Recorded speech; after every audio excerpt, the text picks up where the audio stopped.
Hey there, I'm Neil. My pronouns are he, him, and I'm the host of my new podcast, Pause and Rewind. I'll be chatting to changemakers, thought leaders, and role models who all share a common goal. They're striving to make the world a more inclusive place. And let's face it, we need it. Each guest has a unique story when it comes to doing their thing, and we often know who people are in the now. But how much do we really know about them? Pause and Rewind takes a moment to explore the experiences in my guest's life that led them to where and who they are now. Because everyone loves an origin story. We'll dive into tales, anecdotes, and what makes our guests tick. So, are you ready to pause and rewind?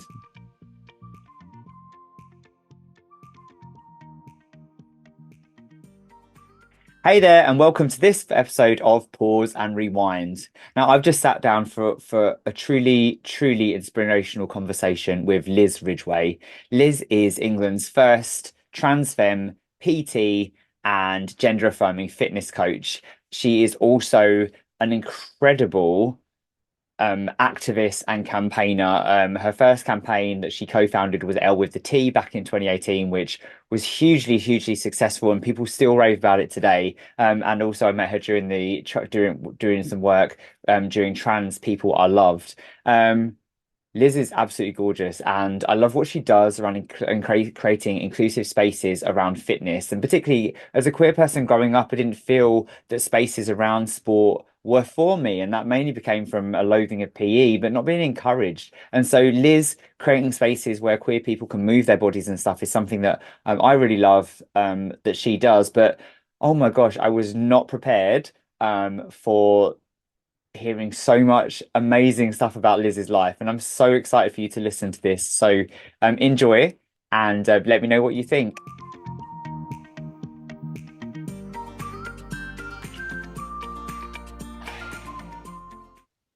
Hey there, Liz. Welcome to Pause and Rewind. Hello, Neil. It's good to be with you. It's so Thank good you. to see you. Now, we met last year during planning for Brighton Pride and for Trans People Are Loved being part of the parade. And it was so gorgeous hanging out with you. And I just love your work and what you do. Thank you, Neil. It was an absolute pleasure and delight to work with you as well. And yeah, the energy that you have is kind of contagious as well. So I think it was a meeting of two energies and two great minds. So It it abs was, it, yeah, it pleasure. absolutely Great was, memories. and yeah, brought together by the wonderful Jude, who I'm sure I will bring on to pause and rewind at some point. Liz, I just want to start this off before we hit pause and rewind, and I just want to start this. Just this week, I wrote an article ahead of Mental Health Awareness Month in May about movement. Movement is the theme for 2024. And as I was reflecting on my own journey of kind of moving, discovering this, my one true love, which is running, but also fitness. And I just, your work really speaks to me because as a kid growing up, I wasn't interested in rough and tumble, right? And everyone brushed me off as this kid that wasn't into sport and everything. And as I grew up as a queer kid and adult, I just felt that spaces were not for me. And the work that you do, as England's first kind of like openly trans femme coach and gender affirming fitness trainer, is just breaking down those barriers. Are you happy to talk to a little bit about that and kind of what does that bring you when you think about what you're doing out there? Well, great question, Neil, and thank you. I think, isn't it the case that so often that the sports and fitness kind of facilities have been fairly unwelcoming to gender expansive and LGBTQ plus people over the years. And it's not until we can get access to some safer spaces and to be able to express ourselves through whatever discipline it might be. It might be football, fencing, it might even be, kind of arts kind of based things like ballet, but to be able to move your body, we get chemical reactions, through that. And so it's going to build into some kind of well-being, physiological well-being, mental health well-being. And certainly the last 6, 7 years for me has been about creating spaces wherever I'm going to work or wherever I can use my influence and work with organizations that have panels that are looking at how they can welcome more people into their facilities or to their associations, and use my voice and my influence as a trans feminine fitness professional and somebody that used to play sport, to encourage them to make some changes to attitudes and sign-ups to gyms, for example, make that more friendly and welcoming to gender expansive people. And I'm eternally excited for people, particularly out from our community, that can access sport in some way, and whatever that looks like. Gyms may not be the place that some people want to go to. Some people might want to play football. So it's about encouraging people to find something that's going to float their boat, so to speak, and really give them a sense of community and help them access some of those physiological and mental health benefits, and of course the social benefits that everybody else has access to. But just because of the way that sport's been built over the years and the gendered nature of sport and physical activity, it's going to be nice when we can see some kind of equality built into this. We've got a long way to go, but I just keep pushing back against some of the orthodox ways of doing things, and just continue to make ripples wherever I can, because those ripples can grow to something more substantial. So, I love what I do. I love working with the people that I work with. For me, sport was saved me. It did create some. It did create some other issues that I've had to deal with, but really, end of the day, for me, sport in my early years was the thing that's kind of saved me from maybe not being here. So I'm eternally grateful for the sports organisations that I had the opportunity to work with, achieve some great things, played on the field myself, and today it's really nice to look back and see these organisations continuing on and some of them growing. So yeah. To me, it's really beautiful to see you getting the recognition that you deserve for breaking down some of those barriers. And likewise, gosh, I keep on top of my mental health with my running, with my fitness. When I have an injury and I'm out of action, I'm a fucking nightmare. Like my mood Mhm. just literally plummets. But you're right. If the mental and physiological benefits are massive, and not just when it comes, we let's face it, as queer people right now, like we need that release, we need something to channel, particularly when we're struggling, like an outlet, but also for the joy element. It's not just about that. You mentioned it earlier, community and bringing people together, and the bullshit debates around access to sport at the moment are shocking, but actually Mhm. trying to move past it and actually just encouraging people to give things a try. Don't focus on those things too much. Yeah, 100%. It's there's such a wonderful feeling being involved with. For me, it was about team sport, and of course, there's a wonderful sense of achievement when you can do things with a group of people working in a team, for example. But equally for me, my thing is my gym. I train just about 4 or 5 days a week, and it's part of my daily practice. So I meditate first thing in the morning. I might have a client, and I'll grab my workout time in between clients, and the day or the week just doesn't seem quite right if I don't Yeah. get to do that stuff. And like you say, when you're unwell or you're struggling with an injury or recovering from an injury, it can be quite frustrating. You just want to go back and do that stuff, because in some way it's a little bit addictive. We have a dopamine release, an endorphin release, and when you miss that, what is missing in life? Oh Yeah. my God, I haven't been to the gym for a couple of Oh, days, or I haven't had my run. for sure. I mean, I've just been sitting out on the balcony watching all the runners go past for the Brighton Marathon. So, and I know how much of a buzz they'll get when they cross the finishing line, despite the pain, despite the exhaustion, and the possible dehydration. So, Yeah, it's yeah, worth it's it. it's a It's worth wonderful it. thing. It is, it Yeah, is. And I know 100%. I'm just kind of off the back of recovering from burnout myself. And my burnout was Mm, partly due for the fact that I just didn't factor in the things that made me feel good. I overlooked them during a really busy period. So, neglecting my running and my fitness contributed to that probably in mm, terms of preventing. But in terms of healing, it was putting my trainers back on and getting out there that kind of yeah. got me to a better place. You've shared a little bit about what the world, what your daily routines and stuff look like, but what does the world look like more generally for Liz Ridgway right now? Um, yeah, well, that's a big question. Yeah. I We're in a difficult place as an LGBTQ plus community. We do need to understand that what's going on behind us is a premeditated, a very cruel and premeditated um, uh, strategy to deny us opportunities in the world, whether that's participating in sport or just living a livable life. And I feel that pressure. And obviously, some of my clients are trans and non-binary, gender diverse. And I feel that the difficulties that they're facing, so it's going to be underemployment, lack of opportunities, lack of housing opportunities, um, and being able to live their lives like everybody else has the opportunity to live. So um, I am distressed. I have to say, I'm distressed at the way that the narrative is being driven, particularly here in the United Kingdom and the United States. And it seems, in a way, it's almost in isolation from other parts of the world where they're moving forward with Yeah. inclusion. And I can only think that it is really purely and simply a very cruel and premeditated political strategy.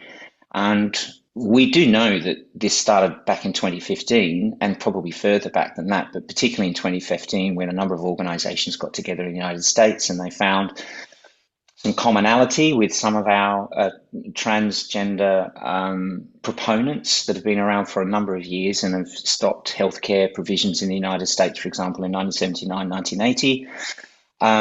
And these same people have literally crossed the aisle with no hint to its religious organisations that want to see the LGBTQ plus coalition broken apart, and they know that the most sensitive and the most vulnerable part of our coalition is the transgender community, Mm. and so we see all of this, talk of legislation changes in this state, in this country, I should say, and in the United States, hundreds and hundreds of anti-trans legislation pieces being put forward to legislatures week in, week out, um, with the sole intent and purpose of breaking apart our coalition. So it feels like really hard work for me on a daily basis. And, I have to check in with my mental health. Sometimes I need to take some time away from social media. Yeah. Um, but I do see some really nice things moving forward. We're a very creative community, and I see people creating spaces for themselves, opportunities, sports associations for themselves, and we'll bring our own into that.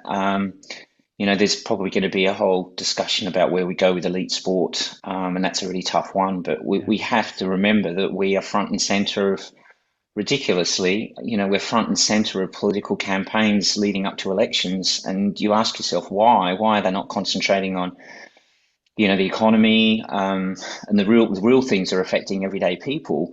But that doesn't really cut it, does it? They're trying to appeal to a sense of their community that is extremely right wing and wants to deny us our opportunities. So they're sending blame our way, and it's just a diversion from the real issues that are facing everyday people in this country, in the United States. So yeah, it's a tough one at the moment, and I just hope that people can hold out and understand that perhaps through the next election cycle things might become a little bit quieter for us. Yeah. But certainly leading up to the US elections and the elections here in the United Kingdom, it's going to get pretty nasty, and I just hope people can see it for what it is. So Yeah, I mean, I agreed. I mean, I'm not looking for an answer in that question that's kind of like mm. some packed. It is bleak. There's cheap shots being fired. There's scapegoating. It's pretty vile what's going on out there. What before we jump into looking at your story in particular, what do you want to say to people? How can they make a difference?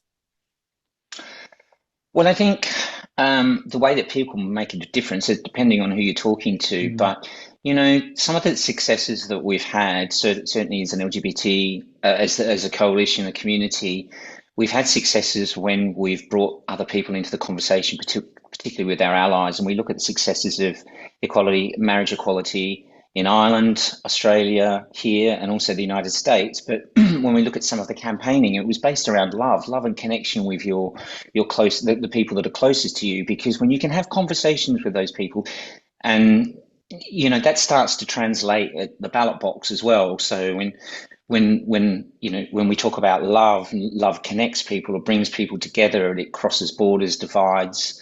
And so I think that's an important thing that we can do. So your nearest and dearest, if you're trans, non-binary, or LGBTQ plus, have those conversations with your loved ones and express how the current climate is affecting you, your mental health, the state of your living situation. Have those little conversations because for me, it's about creating ripples. I don't think one person can create a huge, massive wave, and it's going to be just little bits here and there that we can do to try and encourage people around to this.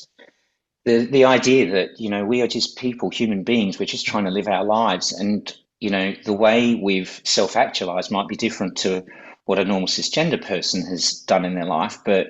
And it's pretty crazy, the journey that I've been through. But at the end of the day, I'm a trans feminine person. I just want to live my life. I want to be able to help and serve others and the greater good. So, um, we've seen this stuff before. A Mm. lot of the rhetoric, a lot of the dog whistles have been around with us for generations, or a number of generations. The 40s and 50s, lesbian and gay people being spied on by the US postal system. They were reporting back to the government, and then we had, trans women fighting police in cafes in San Francisco in the mid 60s, and all of this stuff was happening before Stonewall. So there are some elders, there are old trans, non-binary, LGBTQ plus people around that can tell those stories, and perhaps give us a little bit of confidence that what we're facing now is, a political ideology, Yeah. and one that we can probably push back and,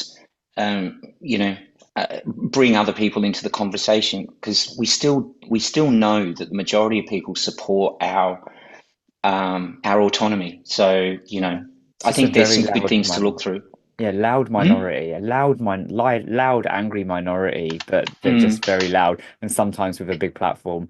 So definitely mm, education, we've got the first ever Trans History Week coming up this year, which is of really course. exciting. Trans people have always been here. Education and doing those little bits and listening to the people around you and supporting them where you can. Mm, Liz, thank you yeah, so much. Are you ready to pause and rewind?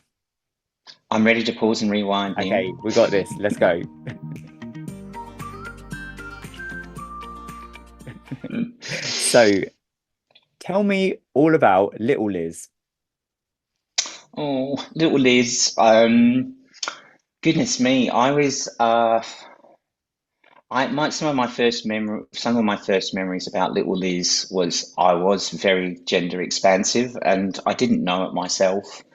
The kids around me at school knew before I knew. So, I mean, there's a good side to that, but also, I suffered quite badly with bullying and harassment because of my gender expansiveness, my gender diversity. Um, but I was a happy kid. I liked to be able to express myself through song and dance. I went to drama school. Um, we used to dress up in all sorts of garb. It might be clown costumes, it might be the opposite gender, and any opportunity that I had to get up on stage and say a few words or express myself um, was really exciting for me. My folks were of working class background. I grew up in a city called Adelaide in South Australia, hot, dry, and yeah, there was a really kind of a sense of earthiness about my upbringing. So, there was a lot of things. We used to be out till 8, 10 o'clock at night. Parents. There wasn't the same kind of constraints, and safety issues based around my childhood. But I had some good people around me as well. So my sister and mum, I'm deeply privileged and honoured to have been in their presence for so long. So they taught me a lot about feminism and equality way back in the 70s and 80s. And yeah, I think I was just really lucky to be able to grow up in Australia where things were, uh, let's say, a little bit more conservative, but it a lot more free to be able to do things. And yeah, my gender expansiveness was like coming out when I was 4 or 5 years old. So it's like some of my first memories were of being gender expansive and questioning myself. So and even though I didn't have the language or the channel to be able to express that at the time. So uh, I love yeah. that. Jeffrey Weeks is an academic here in the UK, and he wrote a book about growing up as a queer kid in the valleys. But Mm, looking like but knowing that he was queer without any kind of like sexual identity label attached to it, knowing he was queer growing up. And when I heard Jeffrey talk about that, he's a former colleague at university, that made so much sense to me and mm, myself. And looking back now, being a queer kid and without the attraction or gender side of it, knowing that I was different, right? That mm, that kind of like the fact that I loved playing with girls' toys and boys' toys and dressing up and just being a little bit out there. So hmm yeah, that really hmm speaks to me. What are hmm some of your what's one of your favorite memories that you can remember about being a child, an earliest memory, or a favorite anecdote that you've heard about yourself? Um, I'm just trying to. I mean, my one of my first memories was being on a beach, and I think there was. I think Mum had forgotten. Mum had forgotten. There was something to do with our swimwear, and I had to borrow some of my sister's stuff. My sister was 7 years older than me, and then the boys, there was boys that were hanging around me whilst I was digging, making a sandcastle on a beautiful beach in Adelaide. And they were chatting away to me, and then there was this sudden moment that, oh my God, it's a boy! And these kids just ran off, and I just thought, oh goodness me, I was just like, being happy, being Digging my myself. castle. Pardon? Just digging my castle. Just building my castle. I'm a Taurian, I like material acquisitions. Um, I think that's kind of like that. That's kind of the weirdest expansive Mm. moment I had, but it's still kind of defined me. When I think to myself, yeah, there was stuff going on when I was 4 or 5 years old. Mm. Yeah, I think kind of going back to your question about, anecdotes. People used to say to me that I'd light up a room when I walked in, and these were people that knew me quite well. So I think that's always kind of stuck with me. And despite the difficulties of being gender expansive and a queer kid, I've always had energy which has been able to overcome difficulties. So it's enthusiasm. So when I look back at some of the notes that my teachers and some of my peers have written about me, over the years, they've always said, "My God, you just epitomize enthusiasm for life, enthusiasm for projects, enthusiasm for yourself." So I think that's probably my best answer to your question. So yeah, that's my anecdote. Light up a room when I walk in. So Gorgeous, and it's still so true, Liz. Like I remember when I obviously kind of chatted to you online a bit, and then first met you in person. So knew of you, first met you in person at Brighton Beach House the night before Soho Pride, and you were yes. just exuded warmthness. So this is no surprise that that has been something that's kind of carried with you as a Mm, kid. Like that does not surprise mm, me at all. What other things yeah. did you get up to at school? What was your favorite hobbies, lessons? What did you enjoy? So I was a maths kindergarten dropout. So I was useless with numbers. In fact, I've kind of thought that I'm suffer from dyscalculia. So I have a bit of a fear of numbers, that kind of stuff. So maths was terrible. Maths, science, chemistry, that kind of stuff. I wasn't great at, but I always used to. So if I had, D's and C's or E's on my report card, I'd always have an A plus for oral expression. So oral expression. So yeah, for me to be able to stand up in front of a crowd of people was something I love to do. I love to be able to tell people about this or that or an experience. So that was my most favorite part of school. We also we also used to go around to some care homes in the local area. So we had a teacher that was Maori. So we would do some Maori dances and ceremonies that from were across the Tasman Sea from New Zealand. So we would do that, and I had this ventriloquist doll which I used to use and entertain these older people with a ventriloquist doll. I don't have this doll anymore, and it was kind of a bit weird. I don't know whether you've seen some of those ventriloquist stories, but this was something that I used to do. And then, of course, I started drama school, so I had, I was doing panto when I was 9, 10, 11 years old, and then trying to fit in sport in between, well, some sport in between that. That was when I was just starting to discover that it was a safety valve for me. Um, so yeah, I used to get up to things. Occasionally, I'd get detention for being silly.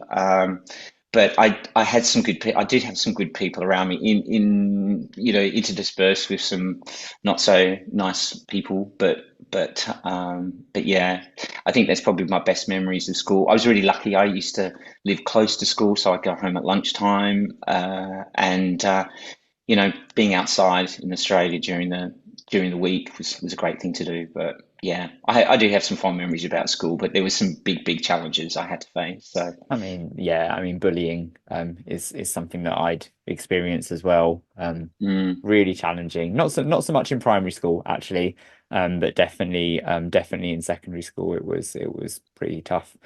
As you mm. start to get a bit older, you said that looking back now, you can kind of like, understand a little bit about your gender and your gender journey. But do you remember when you first kind of looked around at the world and had an idea of what was going on in your sense of self and your place in the world? Yeah, I mean, it's a tough one because I mean, I think 1979, 1980 were pivotal years for me. It was a transition from primary school to high school. Mm. We had all sorts of things going on in the world at that time. Um, I think, my sense of my place in it was a little bit confused because of my gender. I didn't have any language, and it wasn't for another couple of years before I realized where my sense of self was. So it was those late years of primary school, early years of high school. Um, I knew that I was a very practical person. The stuff I could do with my hands, perhaps not quite so intellectual as some other my peers and contemporaries, but being able to do things was um, something that I could, to use my hands to do something was very easy for me. And I had this outlet of drama school and being on stage where I could learn lines and be part of an organization that was putting stuff on for other human beings to watch. So I guess I was starting to see myself having a sense of service to humanity in some ways. So and playing a small part in that was probably where I was going to fit in most of all. So that's how I saw myself at the time. So I love that. And actually, looking at what you're doing now, that's showing up for people and bringing everyone along and that warmth and extending that energy, it seems like it's kind of has shined all the way through. yeah, I think so. I think it's a running theme. It's like what we were saying earlier. People saying that there's what is it that you bring your energy and your Mm. enthusiasm for projects and life, Liz. So it's not to say that I don't have moments where we're not quite on top of the mountain and we're descending down a hill in rapid descent, but it's to be able to navigate back to that is where I find my sense of self. So I quite often have a picture of myself in my mind's eye, and when I'm going through a difficult time, I just revisit that picture of myself, a smiling, glowing individual with great energy and enthusiasm, and it kind of brings me back. It helps me re-navigate, a bit like flying an aeroplane. You're inevitably going to be blown off course, but as long as you can readjust and re-navigate back to the direction, your end point. So yeah. Yeah. And obviously that changes depending on Mm, life, what life is throwing at you to teenage 100%. years. It sounds like, quite Mhm. challenging teenage years. They're quite formative Mm, years in terms of they're often when we start to get the proper feelings, hormones, bodies changing, first heartbreak, for example. What did that look and mm. feel like for you? Yeah, I think my teenage years it was tough. Puberty was really, really difficult for me. I was 16 when I first realized I could have, there was an answer to who I was. It was, I opened a paper and there was a trans woman on page two of a local newspaper, and it was wow, that really hit home. So I think in Mhm. some respects that was a pivotal moment Yeah. for me. And I was just on the I literally opened up a newspaper and there it was, and I realized that that was me. That wasn't necessarily, it wasn't me, but that's who I was. That Mhm. was the kind of person I was. What was the context of the And article? Do you remember what the context of the article was? yeah, it was pretty much, the context was similar to what we've seen historically in the past, Yeah. sex swap op, kind of Right. stuff. And Yeah. this particular person, they've come out of the services, what are they called? The armed services, and they've decided that they need to transition to a trans woman. And this to me was like, well, this is what I've always felt like, that I had no idea that it was possible to transition from one gender to another. And so I think that was a big moment for me. I also, yeah, the bullying had got to a stage where I was starting to become isolated, and I had emotionally unavailable parents and an emotionally unavailable family. And for me to voice that, that desire to transition, it just wouldn't have, it would have been, probably would have made my life more difficult at the time. Mhm. And the most important thing was that I wanted to be able to live a little bit easier than the way things had been in the past. So I think I'd asked my brother if he could teach me how to kick a football, and he wasn't the greatest coach in the world, but it got me going. And as I started to practice and I started to participate, the bullying started to diminish. And I started to find an outlet for myself in some respects. But at the same time, I also started to hide a part of myself, which was I'd only just discovered. So yeah, I think probably my teenage years were probably some of the most difficult. Yeah, from probably 12 to about 18, probably the most difficult period of my life. Puberty was very, very yucky, awful. And despite my efforts to attract, I was being rejected by lots and lots of people. Those early kind of dating, courting kind of things. So school socials, I spent most of the time sitting down. So, Yeah. but I did my best. I learned the dance. I was quite good at learning the dances. So at the time, Grease was happening. The movie Grease came out, Xanadu.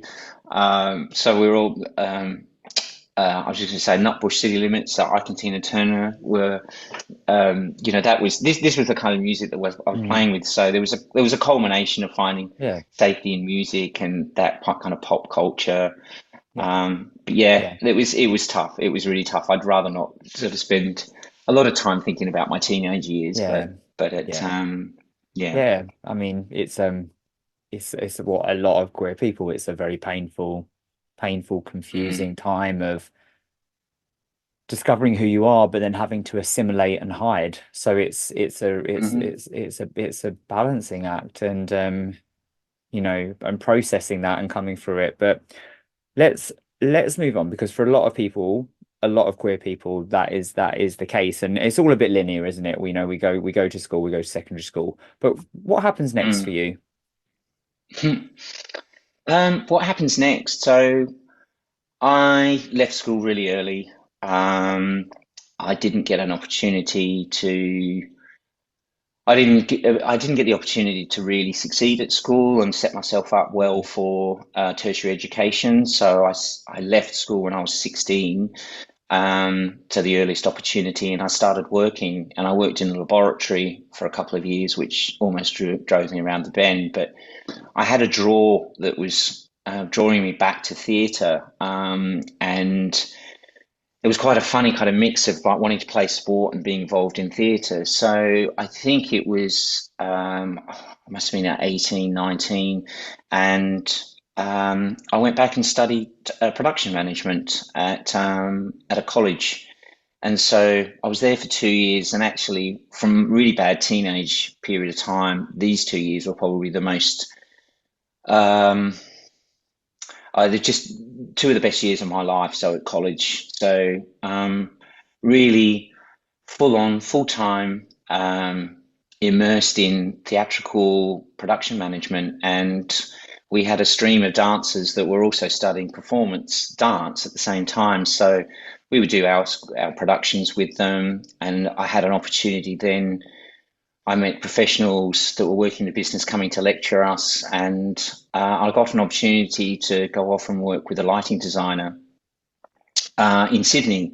So it was my first travel out of the state, and I lived and worked in Sydney for about 6 months. So this is where I discovered the queer community, Yeah. more so. But yeah, this is where I attended my first LGBT, let's say, Pride event. It was 1986 Sydney Gay Lesbian Mardi Gras. Um, so things have really started to evolve from there. Mm. So I was back in doing something that that I had spent a number of years participating in theatre. So it was backstage, and we worked on some big operas, some musicals, and at 18, 19 years of age in Sydney, drinking champagne and having some oysters occasionally was just mind blowing for me. So, yeah, I mean, finding a space in theatre, I mean, that was probably my savior Mm. in some respects, being amongst a lot of queer people in theatrical business. So yeah, yeah, Finding a safe space, yeah. finding a queer spaces, and I think like probably like me, being there is a safety and a magic that comes from when you're in a properly truly inclusive queer space, and Mm. also safe space for what you want to do. And what did you want to do when you grew up? Because obviously kind of like sporty, not so academic, and I definitely feel that side of things. Like, what do you want to, what did you want to do? Did you envisage you'd be doing what you did now?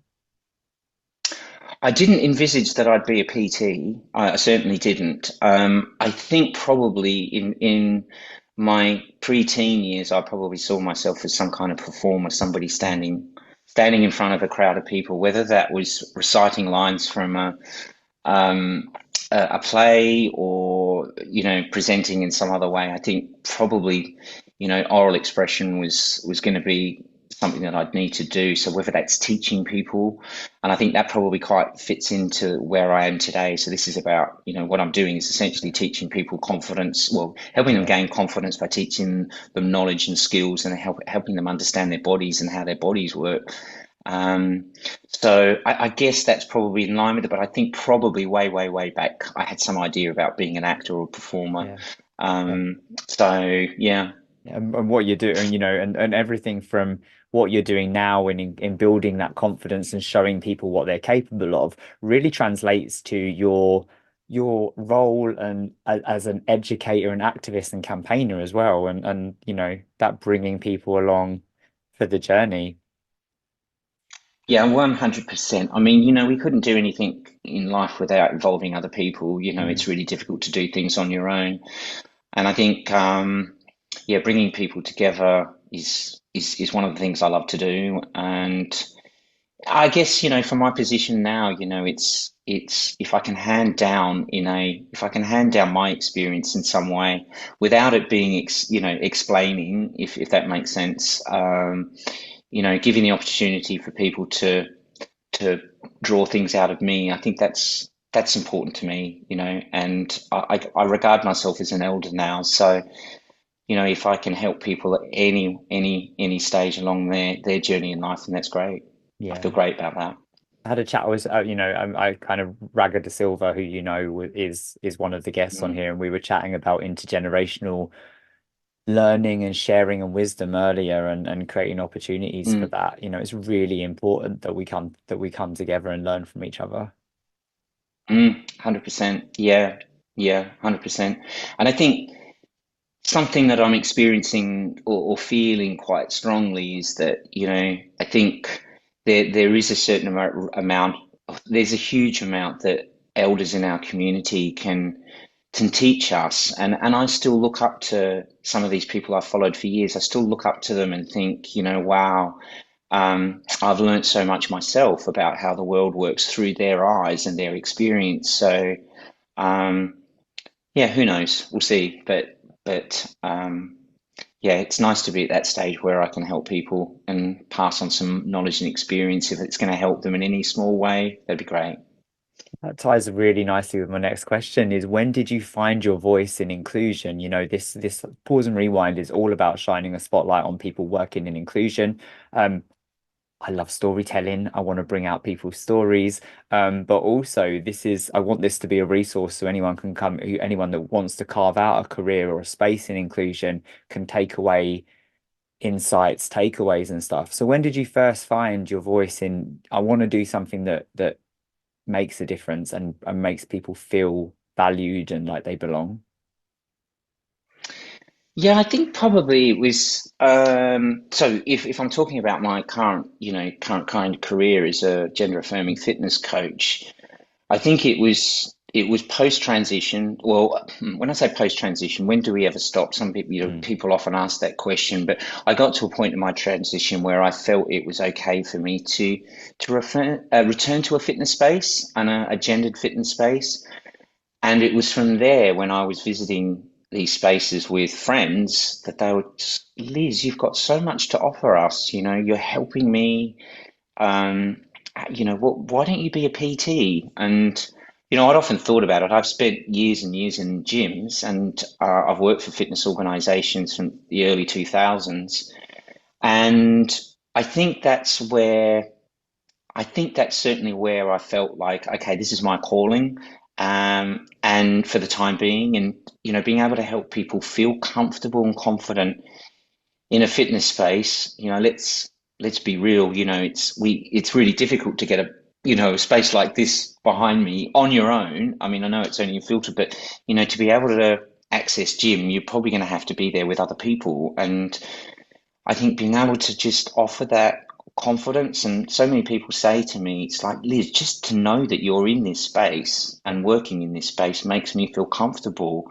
I can visit there and know that at least there's somebody that's going to be on my side who's yeah. got my back. So I think that through that, my presence in these spaces has helped a lot of people. And I guess, that's probably most recently, the last 6, 7 years is that's been kind of my raison d'etre really, is to have the visibility in these spaces, despite some people's challenges to me. I think that's been beneficial for more than myself, for a whole range of people in the community. And I'm not just talking about trans and non-binary people, I'm talking about cisgender women, Yeah. cisgender men, queer women, queer men, that you can so easily feel intimidated in a fitness environment. So it's not just, Yeah. a trans and non-binary thing. So yeah. Yeah, for sure. It's about bringing representation and diversity to those spaces and saying that they're for everyone. We're on an equal playing field here. We're all in this space to do the same thing, which is to improve our 100%. bodies, to improve our minds. Doesn't matter how we Hmm. identify or what our gender might be. So Hmm. that when you bring it to a Hmm. common playing field, you start to see that Mm. actually we're more bound by our commonalities than we are our differences. And Hmm. and some people are willing to be educated and look past that, but some people Hmm. just struggle. And as the wonderful Dr. Ronk said, Yeah. you cannot be what you do not see. So you being in those spaces will be Mm. making a difference fantastic. Thank you. And then obviously Mm. kind of like, your inclusive nature doesn't just for you professionally, successful campaigner, L with the T, trans people are love. All of that is part of your journey. Yeah, I think it's, when you are 100% woke AF, you understand Yes. that uh, you understand and you feel when there's a sense of disparity happening in the world. And I think, my activism, I mean, I was a union member for many years. I went to marches in Melbourne, 100,000 people, marching on Parliament House steps, that kind of stuff. My sister was a big campaigner, a fantastic feminist, awesome lesbian. So I learned a lot about Mm. campaigning. We had some big things going on in Australia, nuclear disarmament, stopping the dams from being built in Tasmania and other parts of Australia. So although I had a long pause between things, to be able to access some of that passion and that enthusiasm, some of those skills, when I knew that my community was being questioned when anti-trans organisations decided to visit Brighton. I knew that I had to do something here. So, creating safe spaces, getting people to write up a dossier, background information on these organisations, because they have a lot of language that was dressed up with academic language, and it all sounded all very suitable and okay to many other people, but so, that was some of my first return to activism here, and then of course at that same time, the events in Pride 2018 in London, propelled us on to create something else, and I was in a position where I could help as a community facilitator and Yeah. just keep things moving on. So L with the T was born, and from a moment, it became a movement, and it still is today. It's just It still crazy. is. It still is. Jude and I were looking through, the hashtags. I'm like, God, people are still using this Yeah. all over the place. So Yeah. that was wonderful. And to play a part in Trans People Are Loved last year was also, Yeah. great Yeah. stuff. So, um, it's we need to continue to think about the collective, whether that's the community, the LGBT coalition, or the wider community of humanity. We need to be doing things, good things, um, for the collective. And Yeah. pushing back against greed and Yeah. ego. So yeah, And come together. People need to come and together. 100%, Yeah. Yeah. 100%. Yeah. Particularly white gay men. They need to they need to step up in my opinion. Yeah, well, it's really funny. We were having a conversation about this a couple of nights ago, and I've always found a lot of support amongst cis gay guys, cis lesbians. Mm. I've always found our community just such a safe space to be. And in actual fact, I think it was when I did come out, I actually, I was 22 years old. It was only a couple of years after that original event I told you when I went to Sydney. Yeah. Gay and lesbian Mardi Gras was only a couple of years later that I did actually come out. So 35 years later, I'm still here doing stuff. But, I've always felt safe around gay, lesbian, gender diverse, bisexual people. I've always felt comfortable, and I felt like people have generally speaking got my back. And more often than not, it's going to be one or two very small voices that, Yeah. of dissent that are not really part of our community, or they just No. don't get it. They just don't understand that we're here because we're oppressed by the same group of people, Yeah. whether we're gay, lesbian, non-binary, trans, intersex. So, and that's why we're part. That's why we are a coalition. So, Yeah. Yeah, yeah. it's frustrating that they just don't see it. You Mm, mentioned earlier your mum and your sister, and I just felt mm, I felt like a lot of love was in your comment. And my next question is mm, talk to me about the person that has shaped you the most. mm. Yeah, it's probably going to be my mum and my sister. So when I popped along, I was a mistake. My mum had an ectopic pregnancy, so she had part of her reproductive system removed, and was told that you'd never conceive again. And then 2 years later, hey, here I am. um, but for my sister, I was a new thing, and she had the opportunity to change nappies and all of that kind of stuff. So very very early on, I had a very close relationship with my sister, and um, yeah, I think I was the first one she came out to in the family. And when I can remember that night, we were drinking whiskey at the Adelaide Festival Centre bar, and she said, "I got to tell you something." And yeah, so my relationship with my sister was probably the strongest, and with my mum, so it was just deep, deep, deep motherly love, and to lose them both over the years, was a real visceral feeling. Mm, But there's just such wonderful memories, and as I said yeah. before, to have that opportunity to be in their presence for so long. My sister was a bit of a disruptor as well. She created women's theatre groups in Australia. She toured. She was a great performer. So she was really such a wonderful role model to look up to. and my mum was just the epitome of an angel, really. So, Oh, yeah, so probably the people that shaped my life the most and gave me the freedom. I said to mum, I said, "What is it? About?" She's, "I just wanted to give you the opportunity to experiment with your life, and so whatever you want to do, I'm here to support you, oh darling." my So gosh, just, that's gorgeous. mm, Gorgeous. Oh, I can feel mm, that. I can literally feel the love that you have for them. It's yeah, beautiful, beautiful. yeah. My final question for this segment, Liz, is Mm. looking back now, what are you Mhm. most proud of to date? What am I most proud of today? I think it's listen, I've had a wonderful life, honestly, Neil. And I know that, as a trans person, we kind of front and center is the difficulties that we face every day, probably mental health and constantly keeping a check on our health, and maybe fewer opportunities than our cisgender counterparts. But I've fully lived a life. I've had three careers basically. Worked in the arts. I worked in civil aviation for 7 years as a trolley dolly, a tart with a cart. So that was a super exciting life. And seeing part of the world.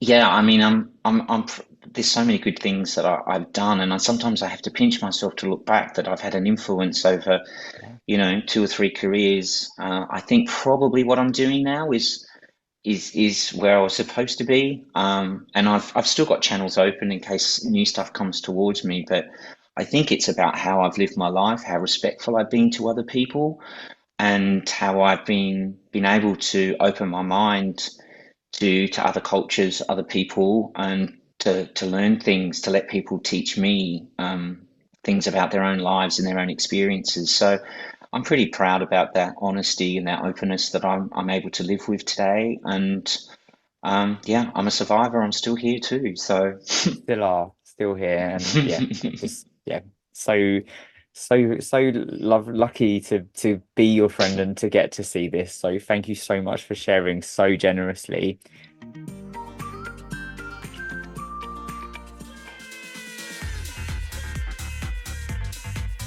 The House of Happiness is London's ultimate sober clubbing extravaganza. We're led and delivered but created for all, whether teetotal, sober curious, or just taking a booze snooze.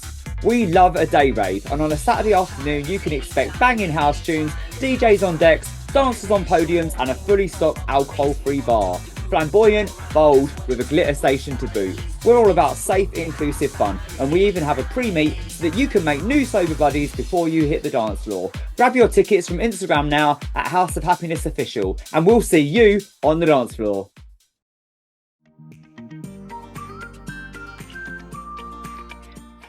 I have some quickfire questions for you. oh, Is that okay. good? Cool. Yes. What album, book, or movie has had a lasting impact on you?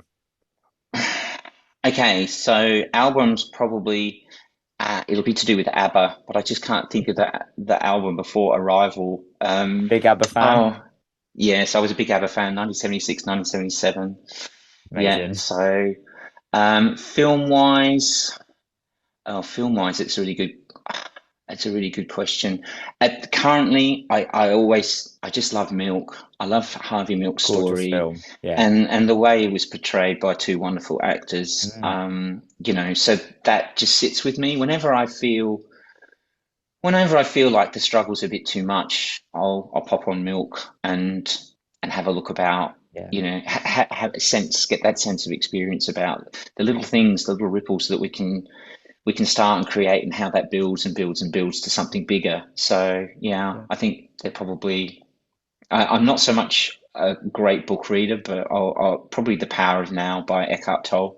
Okay. I've heard that one I've Mm, mentioned a couple of times. I mm, went to see Milk in the cinema by myself, and I still remember walking away mm, feeling very emotional and very kind of like, yeah, it's a very impactful film. What's mm. a saying that you live by and one that you'd like to put in the bin? Oh my God. Um, Oh, goodness me. Okay, probably I'll just go with it is what it is. Is that a And favorite that's or probably, one that you put in the bin? no, I think I'll put that in the bin. Do you want to hear Um, something funny? That what's is that? my saying to put in the bin, and I actually managed to Yeah. put it in the bin. But it took quite a lot of coaching to stop saying it. Mm, But also mm. Nancy Didia, who is another guest on this, that was her saying too. Really? Yeah. How interesting. Mm. How It's interesting. horrible saying. It just reeks of um complacency. Yeah, yeah. I think yeah, it is complacency and it's a kind of a fobbing off, you know. Yeah. The other expression that's slightly I'd like to put in the bin is when you ask somebody how they are, and in England, or sorry, in the UK, they say, "Oh, not bad." And it's like, "Oh my God, like how can you be not bad?" It's like, can you not be like super duper good or like I'm gonna pop out and have a great day kind of thing? Uh, I'd like to put not bad in the bin. okay, not bad. No, it's Um, one that you live one of by. my one that I live by, if I have to talk myself into it or out of it, it's not going to be right for me. Okay. Fair. Love That's that. what I'm working with. What's been the best adventure of your life so far?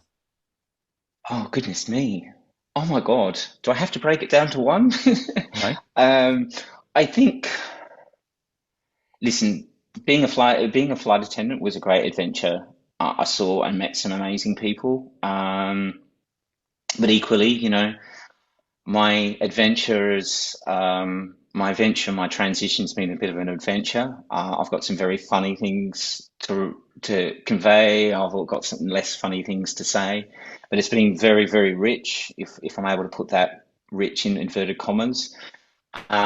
And then I spent like 20 odd years working backstage with some amazing people, Neil, amazing people. You know, I don't want to name drop, but I have to. I mean, I worked with Nina Simone for 10 Oh my shows in gosh. 1992. So I had this opportunity to work with some wonderful people in that world. And, you know, I'm just was on my knees praying and thanking the universe for putting me in a position where I could work, you know, adjacent to these people. So I've had That's some very, very good incredible. adventures. Liz, you So, need to write a memoir.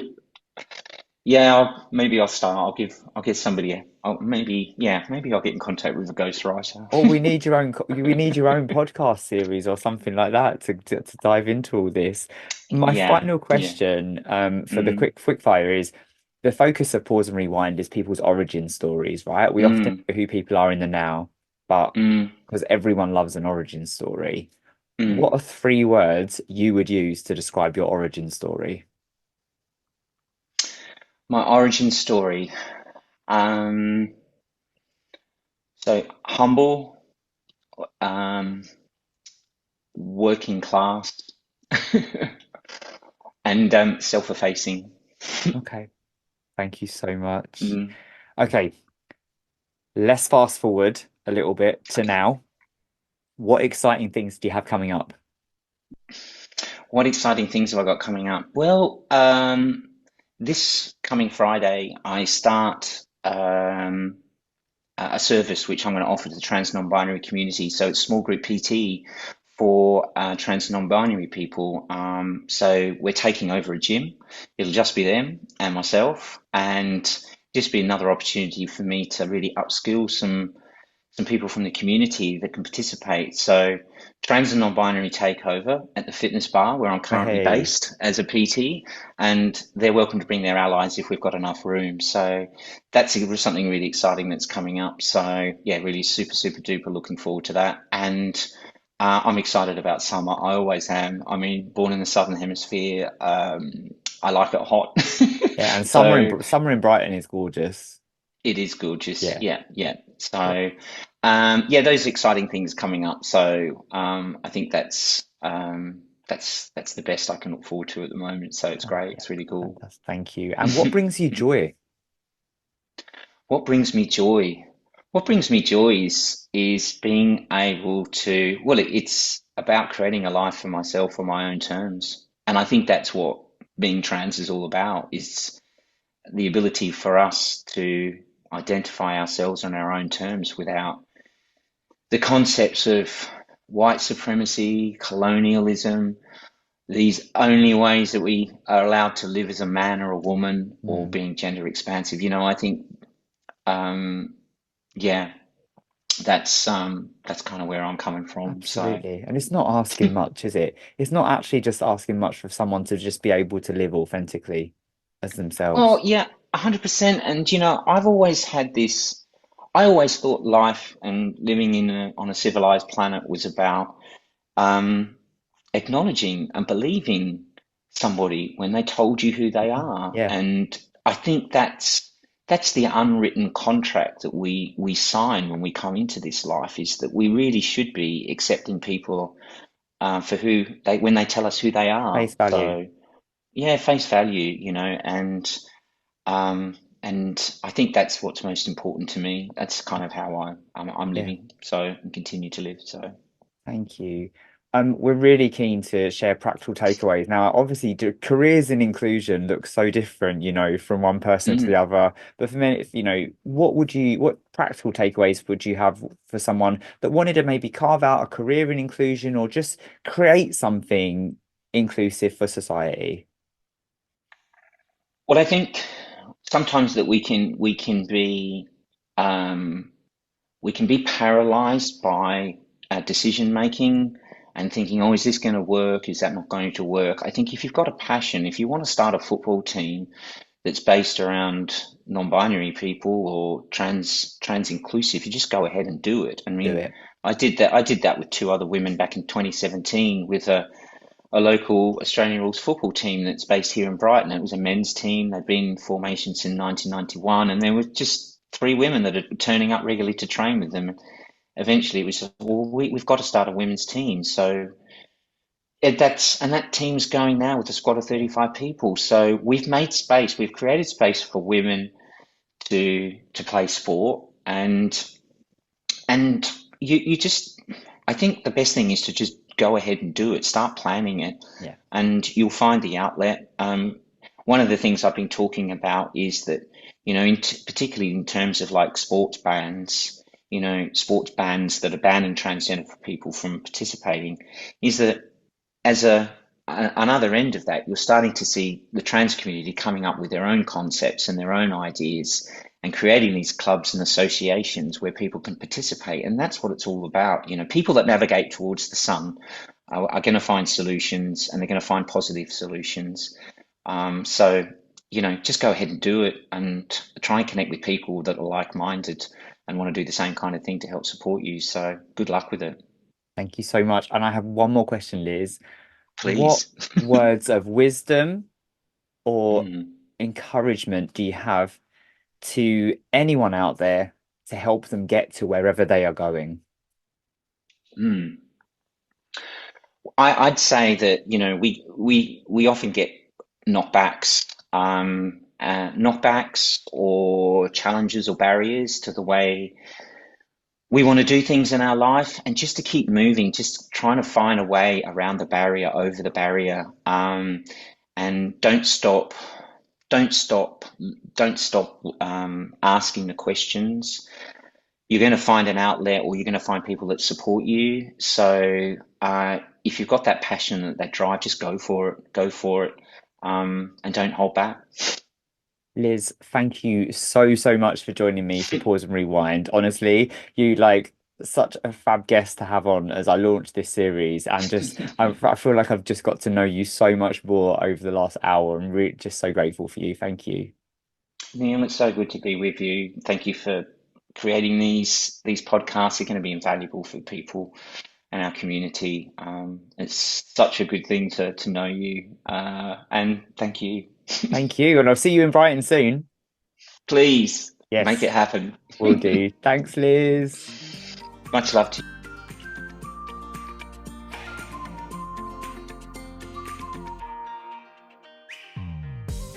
Wow, what a conversation. I am just filled with love and appreciation for Liz. I loved her anyway, but I do even more so now.